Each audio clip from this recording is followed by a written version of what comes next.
முதல்ல திரு விஜய் அவர்கள் கட்சி ஆரம்பித்த உடனே என்னப்பா கட்சி அது பனையூரில் நடத்துகிறாங்க, மாநாடெல்லாம் போடுவாங்களா அப்படின்ற மாதிரி முதல்ல கேட்டாங்க.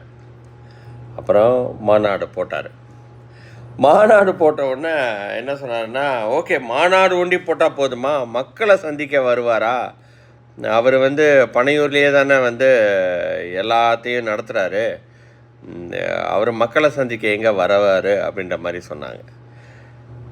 அதுக்கப்புறம் இளைஞர்கள் எல்லாம் வந்தாங்க, அவரை பார்க்குறதுக்கு நேராகவே இளைஞர்கள் எல்லாம் வந்தாங்க. அவர் என்னப்பா இளைஞர்களை அவர் அந்த பனையூர் பங்களாவில் தான் பார்க்குறாரு, வெளியே பேசுவாரா, வெளியெல்லாம் வரமாட்டார் அப்படின்னு சொன்னாங்க. இன்றைக்கி திரு விஜய் வெளியவும் வந்துட்டார்.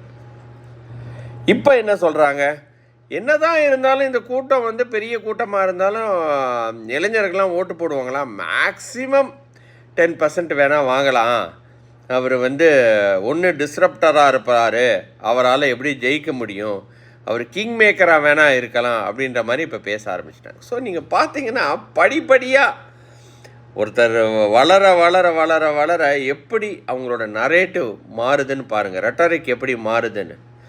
இதுக்கெல்லாம் திரு விஜய் எந்த ஒரு செவியும் இல்லாமல் கடமை கண்ணியம் கட்டுப்பாடு அப்படின்னு சொன்ன மாதிரி அண்ணா சொன்னார் இல்லையா, கடமை கண்ணியம் கட்டுப்பாடு, அந்த ஒரு நோக்கத்தோட தன்னோட செயல்பாடுகளில் எந்த ஒரு துளியும் இல்லாமல் அப்படியே முன்னேறி போயிட்டே இருக்கிறாரு.